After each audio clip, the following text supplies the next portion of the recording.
Hello सबको। ये हमारा दूसरा लेक्चर है एसएससी प्रीवियस ईयर जो हम लोग पेपर सोल्व कर रहे हैं। तो आज की इस लेक्चर में फिर से देखने वाले हैं, और अगर आपको इसका पीडीएफ चाहिए तो टेलीग्राम चैनल पे आप जुड़ सकते हैं, उसका लिंक डिस्क्रिप्शन में मिल जाएगा।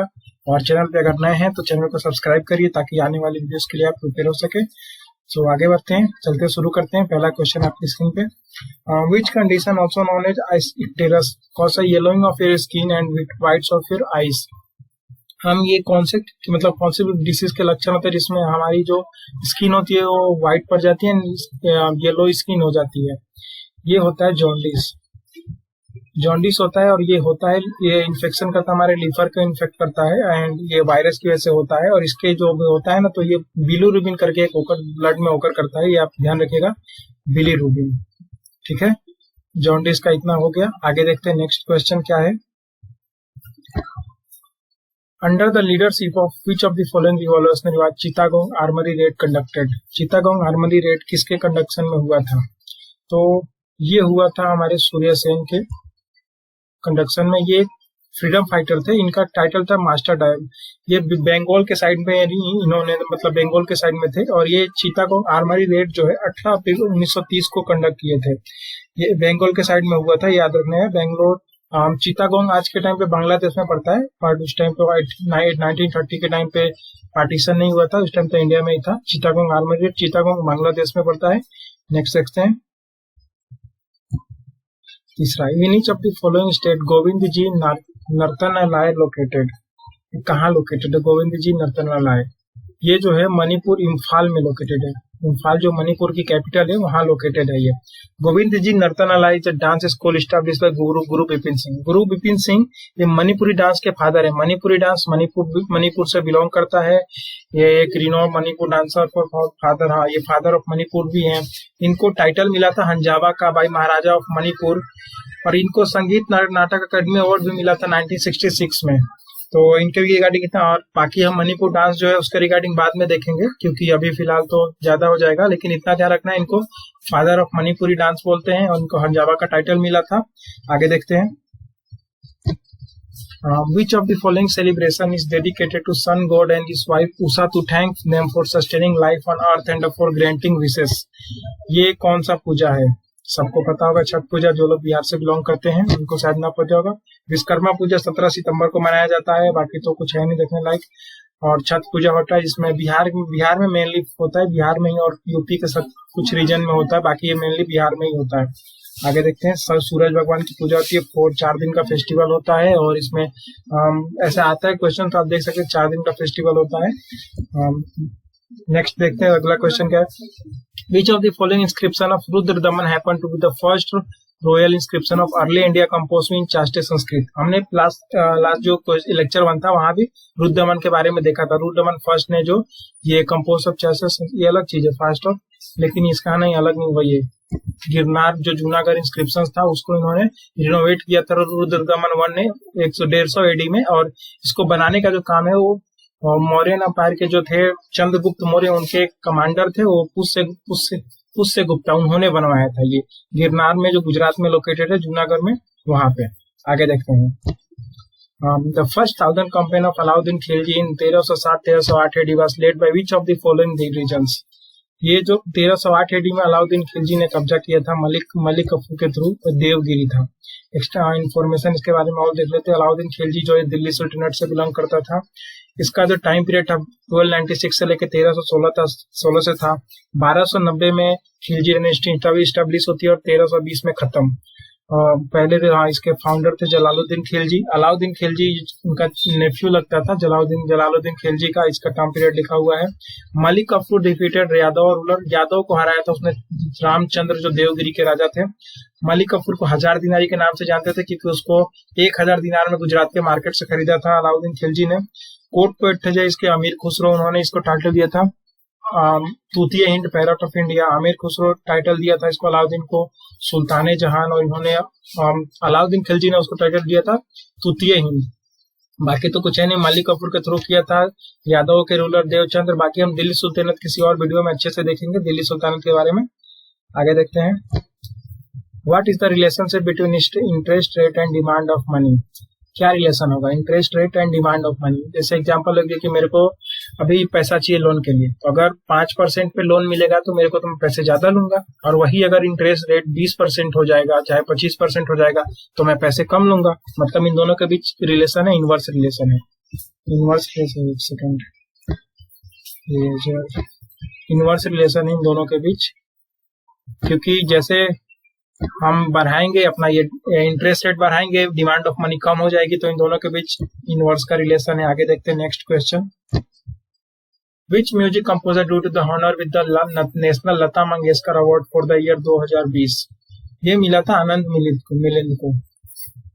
और हम लता मंगेशकर के नाम से क्या क्या याद करते हैं, लास्ट लेक्चर में जो हमने पढ़ा था, लता मंगेशकर को जो भारत रत्न अवार्ड 2001 में मिला था, ये भिंडी बाजार घराने से बिलोंग करती थी, जो कि मुंबई में है। उसके फाउंडर कौन है? छज्जू खान, खादिम हुसैन खान, नाजीर खान। और हमने याद कर सकते हैं कि सबसे पहला जो म्यूजिक में अवार्ड मिला था 1998 में भारत रत्न मिला था किसको? एम एस सुब्बुलक्ष्मी को, जिनको क्वीन ऑफ कार्नेटिक म्यूजिक बोलते हैं, फादर ऑफ कार्नेटिक म्यूजिक बोलते हैं, पुरंदर दास को। 1999 में पंडित रविशंकर को मिला था भारत रत्न। पंडित रविशंकर को 5 ग्रैमी अवार्ड मिला था, और वेस्ट मिस्ट ईस्ट पहला था उनका। 2001 में ही बिस्मिल्लाह खान को भी मिला था ये अपना क्या बोलते हैं भारत रत्न अवार्ड। भारत रत्न भारत का पहला फर्स्ट सिविलियन अवार्ड है। आगे देखते हैं फिर नेक्स्ट क्वेश्चन हमारा क्या है। Which of the following can be represented as a functional unit of nature? किससे डिनोट करेंगे हम यूनिट ऑफ नेचर? व्हीकल से, वुमेन से, प्लांट से, या इकोसिस्टम से? इकोसिस्टम से करेंगे ना, थोड़ा सा लॉजिकल क्वेश्चन भी हो सकता है ये। हम आगे देखते हैं। Which state of the India is the kund और tanka use for water harvesting? कुंड और तंका वाटर हार्वेस्टिंग मतलब पानी के स्टोरेज के लिए कहाँ यूज करेंगे, कहाँ पानी की कमी है? राजस्थान हो जाएगा आंसर, पानी की कमी है ना वहाँ राजस्थान में। The inaugural match of the women playing WPL 2023 cricket was played in which of the following venue? कौन जीता था? मुंबई इंडियंस जीती थी। ये WPL का बात हो रहा है, 2023 में स्टार्ट हुआ था। और क्या इसकी कैप्टन कौन है? हरमनप्रीत कौर है। दिल्ली कैपिटल को हराया था WPL स्टार्ट 2023, बस इतना ध्यान रखना है। और तो IPL का तो सबको पता ही रहता है, बाकी तो आगे देखते हैं। विच of the following is not correct about a DPSP of?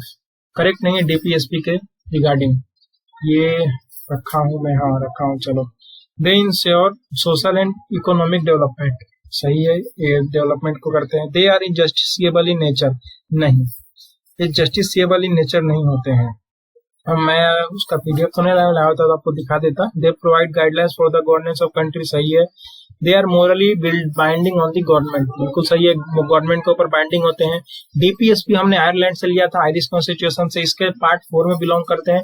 Part first 1 से 4, पार्ट 2 5 से 12 सिटीजनशिप 5, पार्ट 5 12 से 35 फंडामेंटल राइट्स, एंड पार्ट 4 36 से 51 151 इनके फंडामेंटल ड्यूटीज दिए हुए हैं। उसका PDF तो नहीं लाया हूं, लेकिन आज हम DPSP देख लेते हैं। नेक्स्ट वीडियो में फंडामेंटल ड्यूटीज भी देखेंगे, उसको हम ठीक से देख लेते हैं। ये है पूरे फंडामेंटल ड्यूटीज, थोड़ा सा क्लियर नहीं है फोटो, बट काम चल जाएगा।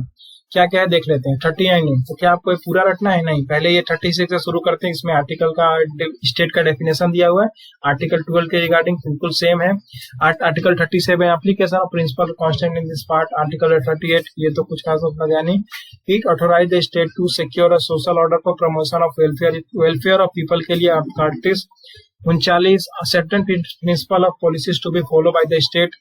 39 है equal justice and free legal aid. तो क्या हम ये 39A के अंदर के सब आर्टिकल इसको हम पूरा याद करेंगे? नहीं, इसके लिए एक ट्रिक है, यहाँ से हम कुछ वर्ड याद कर लेंगे जिससे हम सब हो जाएगा।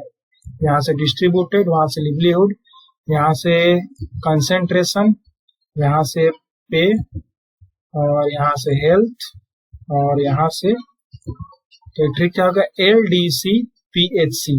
लिवलीहुड मतलब जीने होने का तरीका, डिस्ट्रीब्यूटेड जो वेल्थ का डिस्ट्रीब्यूशन होना चाहिए, कंसेंट्रेटेड वेल्थ और मीन्स प्रोडक्शन में इकोनॉमिक सिस्टम में रिजल्ट नहीं आ रहा, concentration of wealth and means concentration होना चाहिए।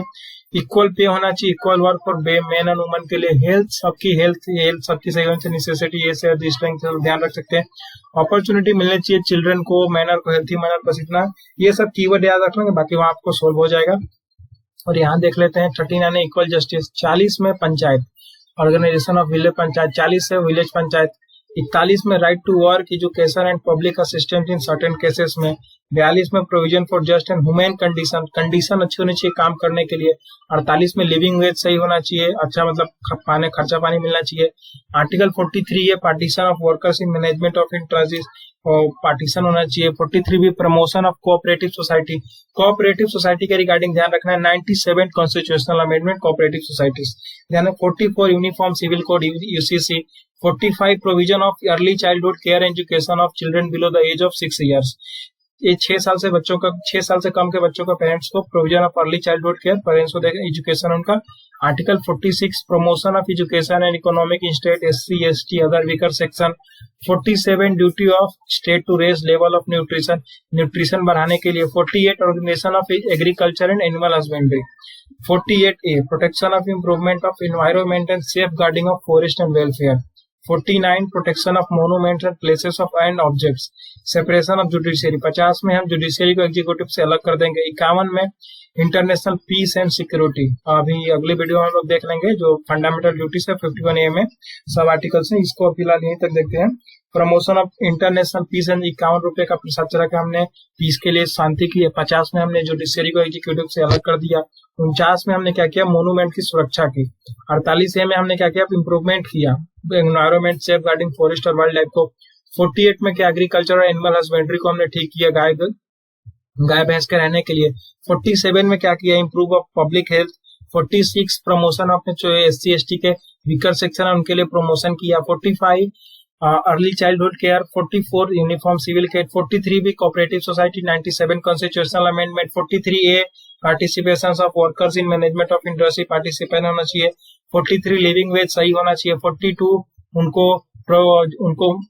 लीव मिलनी चाहिए, मेटर्निटी लीव, और वुमेन कंडीशन अच्छी होनी चाहिए। 41 राइट टू वर्क होना चाहिए, education, public assistance certain cases. 40 village panchayat बनाना। 39 है इक्वल जस्टिस मिलना चाहिए। 39 सर्टेन प्रिंसिपल ऑफ पॉलिसीज, तो इधर देख लेते हैं एलडीसी पीएचसी, इतना याद हो जाएगा। आगे देखते हैं। According to Census of India 2011, in rural India, which state has the maximum female workforce participation rate? ये आंसर हो जाएगा, वर्कफोर्स जो फीमेल पार्टिसिपेशन रेट है मैक्सिमम है हिमाचल प्रदेश में। बाकी सेंसस तो बहुत बड़ा टॉपिक है, लेकिन कुछ थोड़ा थोड़ा करके हम सारी वीडियोस में देख लेंगे। फिलहाल इस वीडियो में थोड़ा सा देखते हैं। जैसे कि कोई भी आदमी 7 साल के ऊपर है, वो 22 भाषा में अगर लिख पढ़ सकता है तो उसको हम इलिटरेट मानेंगे। 22 भाषा कौन सी है, जो 22 लैंग्वेज शेड्यूल 14 शेड्यूल में दिए हुए, पहले 14 थी, अभी 8 जोड़ दी गई, जो 8 शेड्यूल में दी हुई है 22 लैंग्वेज। उस 22 लैंग्वेज में अगर कोई पढ़ लिख सकता है तभी हम उसको लिटरेट मांगेंगे। सेंसस जो कंडक्ट होता है 10 साल में होता है। पहला सेंसस 1872 में हुआ था लॉर्ड मायो के टाइम पे, और जो फर्स्ट सिंक्रोनाइज मतलब पूरा सेंसस हुआ था अच्छी तरीके से वो 1881 में हुआ था रिपन के टाइम पे। और first census with Dhaka Bangladesh, Dhaka Bangladesh में 1830 में हेनरी वॉल्टर ने कराया था, जो जिसको हम फादर ऑफ इंडियन सेंसस भी बोलते। क्यों, क्योंकि 1830 में थोड़ी पार्टीशन हुआ था, उस टाइम तो सब एक था। ये ढाका बांग्लादेश है, ढक्का है, ये ढक्का बिल्कुल स्पेलिंग सही है, गलत नहीं है। अभी के टाइम वो ढाका बांग्लादेश हो गया है। और 1881 से अगर हम काउंट करेंगे तो लेटेस्ट जो 2011 वाला हुआ है 15 सेंसस 15 नंबर पे आएगा। और अगर आजादी के बाद काउंट करेंगे 1947 से तो 7th नंबर पे आएगा। मोटो क्या था, आवर सेंसस आवर फ्यूचर। और जो जनरल रजिस्टर जनरल थे वो चंद्रमौली थे। इतना याद रखते, बाकी का हम आगे वीडियोस में देखेंगे, सबको रिवाइज करते रहना है। नेक्स्ट देखते हैं। In 2021 in which of the following state did the prime minister lay the foundation stone of Raja Mahendra Pratap Singh state university. इसका फाउंडेशन नरेंद्र मोदी ने रखा था उत्तर प्रदेश में। और राजा महेंद्र सिंह एक फ्रीडम फाइटर थे, एक provisional government of India.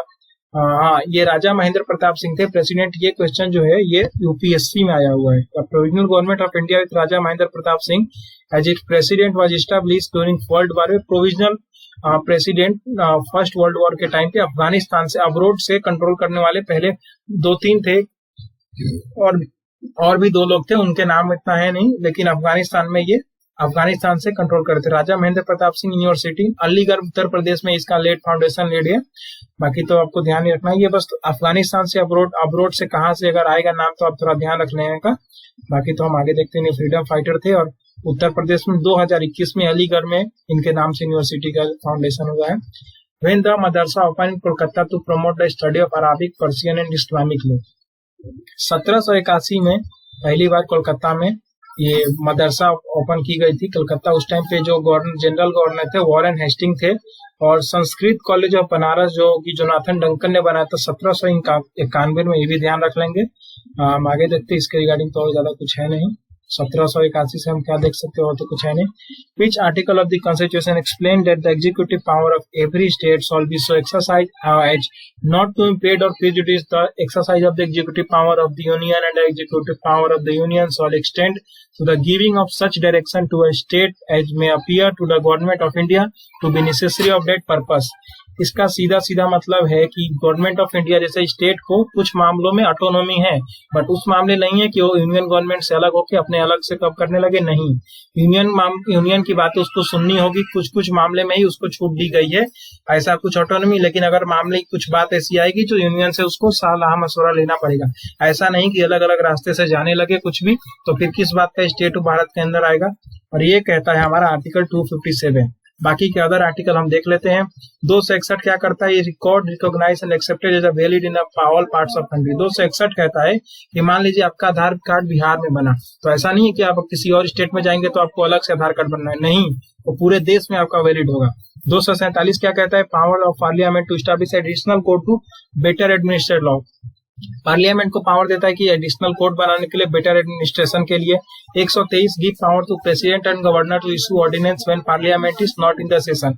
Parliament को साल में सिर्फ 3 बार सेशन होते हैं। अगर पार्लियामेंट सेशन में नहीं है या लेजिस्लेटिव असेंबली का सेशन नहीं है तो उस टाइम पे प्रेसिडेंट या गवर्नर को पावर दिया जाता है कि ऑर्डिनेंस लागू करने के लिए। आगे देखते हैं हम next. Which of the following statements correct define the green revolution? Green revolution के रिगार्डिंग कौन सा स्टेटमेंट सही है? It is a new strategy in agriculture to produce food grains, especially wheat and rice. It is a new strategy to increase the share of forest. नहीं भैया। It is a new strategy to use green color of all crops. नहीं। It is a new strategy to use only herbal products. नहीं भाई, सीधा सा ये first answer हो जाएगा। It is a new strategy to in agriculture to produce food grain specially wheat and rice.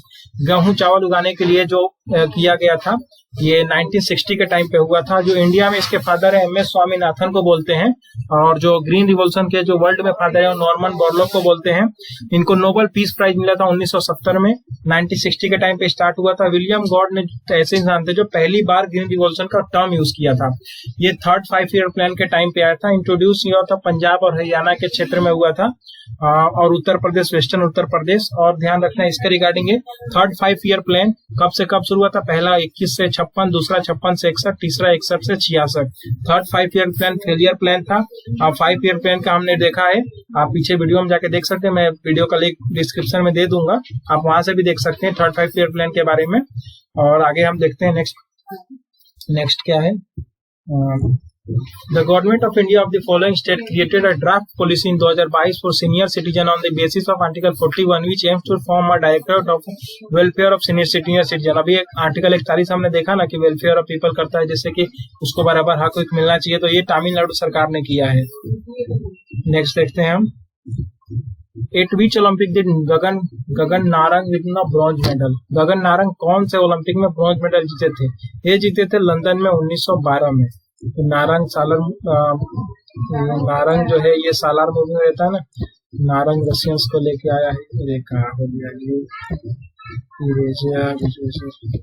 Narang Russians को, तो वैसे याद कर सकते हैं, नारंग रशियंस को रशिया से नहीं लंदन से लाता है 2012 में। वैसे तो रिपीट हो भी सकता है कोई बराबर। तो कहा और कौन से इवेंट में जीता था? 10 मीटर राइफल इवेंट में जीता था गगन नारंग ने ब्रॉन्ज मेडल लंदन 2012 में। और भी ओलंपिक से बहुत कुछ देखने का लायक है, लेकिन अभी फिलहाल थोड़ा सा देखते हैं कि ओलंपिक 1896 में पहली बार शुरू हुआ था, ग्रीस एथेंस में हुआ था। Baron Pierre de Coubertin started modern olympic. इन्होंने स्टार्ट किया था, पूरा नाम नहीं याद रखना है, क्यूबर्टिन याद कर लेना है, बाकी वहां तो पूरा नाम देगा ही देगा। इनको फादर बोला जाता है ओलंपिक का। ओलंपिक में जो रिंग होती है फ्लैग में वो 5 होती है टोटल। मैक्सिमम ड्यूरेशन जो होता है ओलंपिक गेम का वो 16 दिन होता है। नॉर्मन प्रीचेड इंडिया की तरफ से फर्स्ट टाइम 1900 में गए थे।